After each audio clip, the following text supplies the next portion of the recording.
Hey guys, I did some calling and some checking.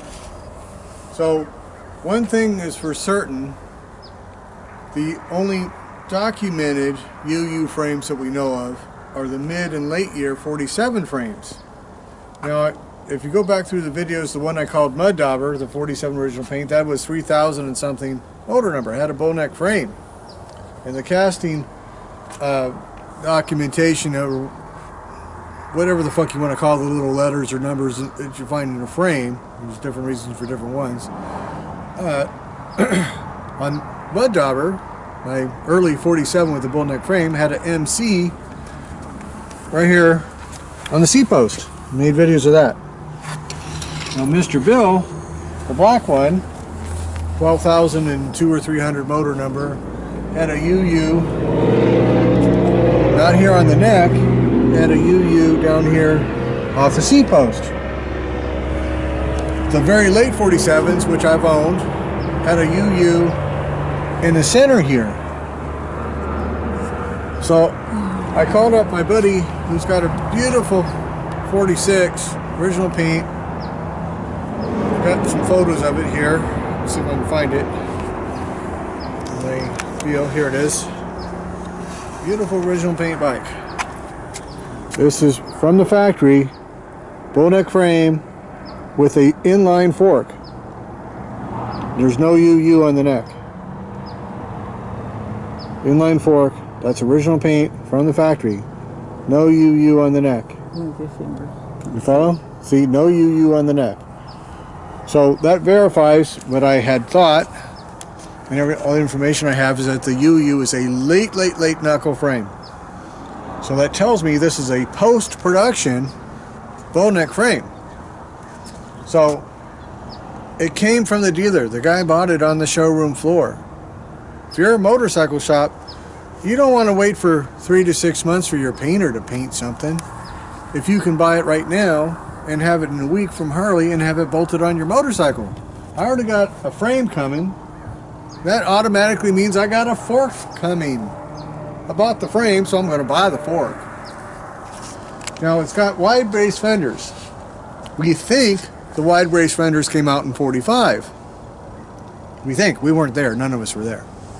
We have no letter that I know of from Harley that says wide brace fenders will now be on brand new bikes starting in 1945. Nobody has shown me that documentation. What we do have is a hell of a lot of 46s and 47s and early 48s with narrow brace fenders because they didn't have enough material and they were using up stuff they'd already built. So Old Blue, my blue 47, the real nice original paint 47, had narrow brace fenders on it front and rear. But this 1945 is wide brace fenders front and rear. So let's think about this for a minute. I'm going to order some fenders from Harley and then wait for my painter to paint them, or I'm going to, for less money, just order the paint job I want from Harley Davidson. Now, it's still thin paint. As you notice on the previous video, it's between 4 to 6 everywhere. I've seen lots of, it's too cold on today, or new painter started, and it's a little bit thicker than the 2.8 to 3.8 that we'd like to see in original paint. But it's not a modern paint job by any means. I have no way of proving Harley Davidson painted this sheet metal. But it makes total sense that if the dealer's ordering the frame and the fork and the fenders anyways, might as well have them roll a paint job on it. So it's probably factory paint done post-knuckle production in the early 50s. So the gentleman I bought the bike from, which I forgot, he mentioned when he got the machine, it had a 48 to 52 blue face speedo. So he was, and I was assuming 49 based upon the color of the paint. What neither one of us were aware 8 years ago, that how much custom paint that Harley did over the years, which I proved after I got Greenie. And you could order this and you could order that. This was a very popular color at this time. So the only early documentation we actually have, physical documentation, is this sticker here on the rear fender that dates it to 1952. Well, that could have been the first year of registration. We don't know. We were assuming. But that Speedo that it came with, we said it was like new condition, was a 48 to 52 Speedo.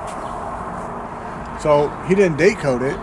You follow? And the Speedo's gone. He traded it for this beautiful Speedo to make it more correct looking. And then we built the machine, which is the correct Speedo for the bike.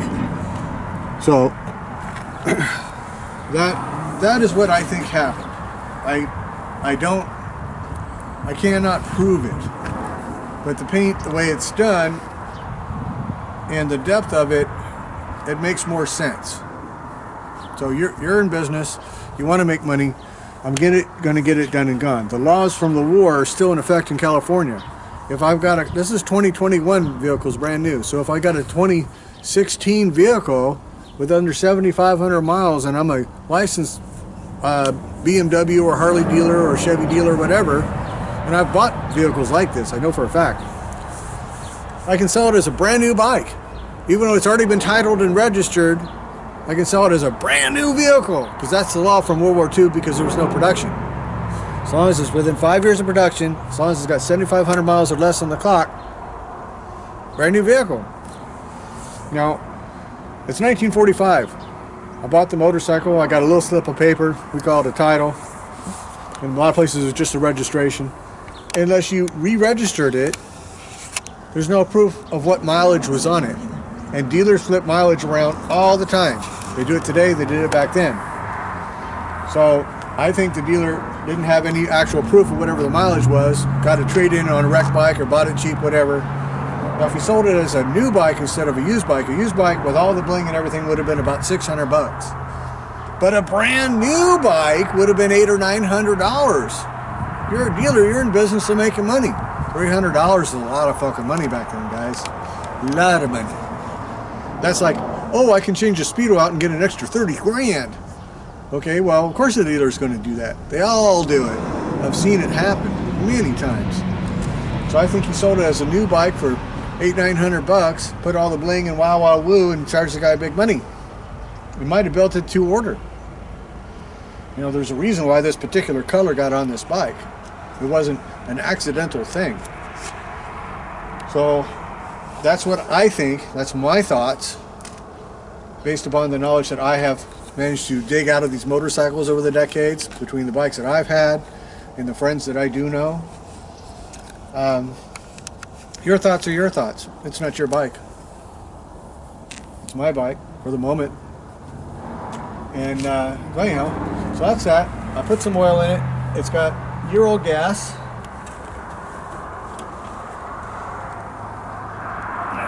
Open.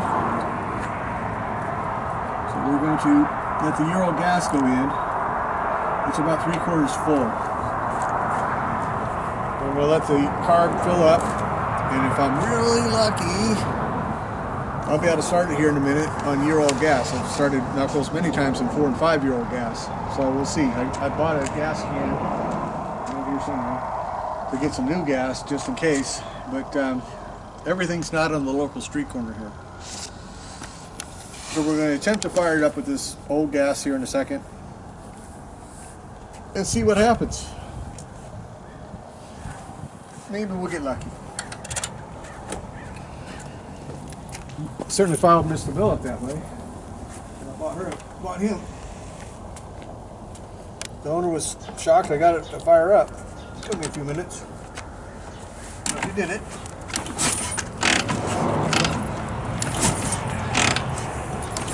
We've got the M35. So we'll just start it with 3 and 2 clicks down. And see if we can get it to a quick out. Hey! It's leaking right there. What's that? It's leaking down there. See that? Leaking a little bit of gas. Okay, huh? yeah. Maybe you can tighten it? What's that? Maybe you can tighten it. It looks like you could tighten it. No, it's not a tightening thing. No?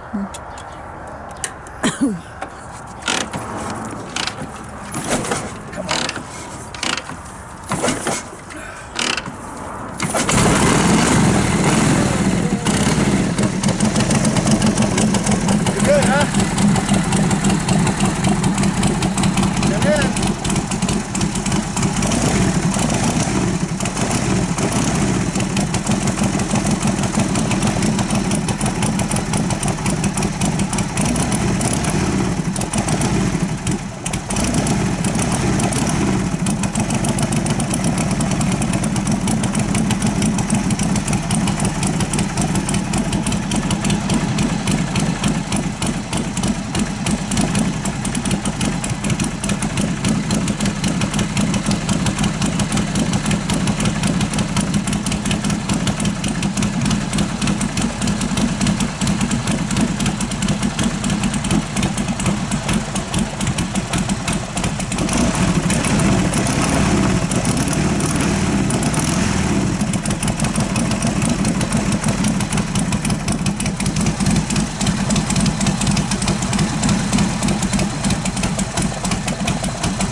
Stop eating.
She was right. The fuel strainer was loose. I hand tightened it. That's what the leak was. I told you. Yeah, she told me. Tighten it.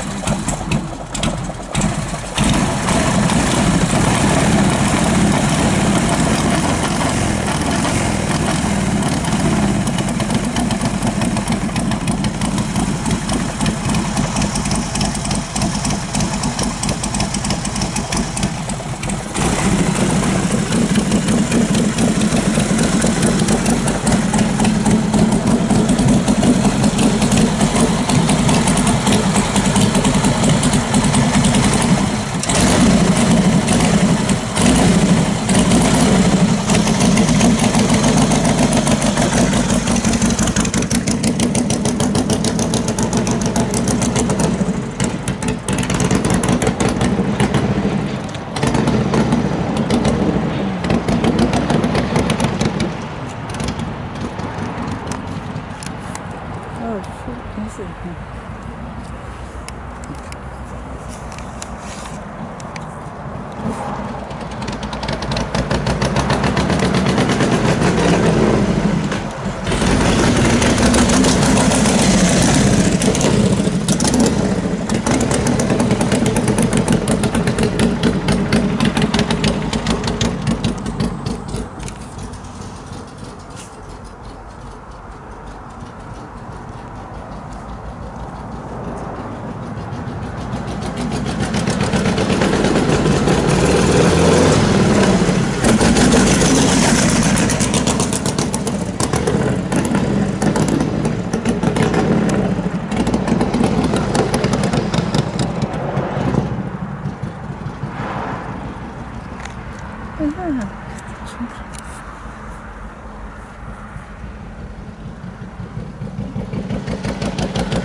obviously not running right, so the question is why. So usually when that does that, assuming you pull the plugs out, the plugs look okay. These plugs here are Harley Davidson plugs, and I've run into that before. If you go way back in the videos, I had a 41 FL that was all restored, and I wanted to run original Harley plugs, and that's exactly what I got. There's a insulator inside, and they're 70 fucking years old, man. The insulator goes bad. So put some good plugs in it, not some ancient plugs, and she'll probably run just fine. So I've had that problem before, and that's what it was the original Harley plugs. I don't have a set of D16s here at all, obviously. I'm living in a fucking hotel. But there it is. It does run. I mean, it hasn't run in over a year. You saw how easy it was for me to start it up, so it's a good machine. It needs to be ridden, put some plugs in it, and voila. So it is for sale. It is $75,000. So call me, 661-904-8512, 661-904-8512, 661-904-8512, or email huntingharleys@gmail.com, huntingharleys@gmail.com, huntingharleys@gmail.com. Let me know. See you guys later.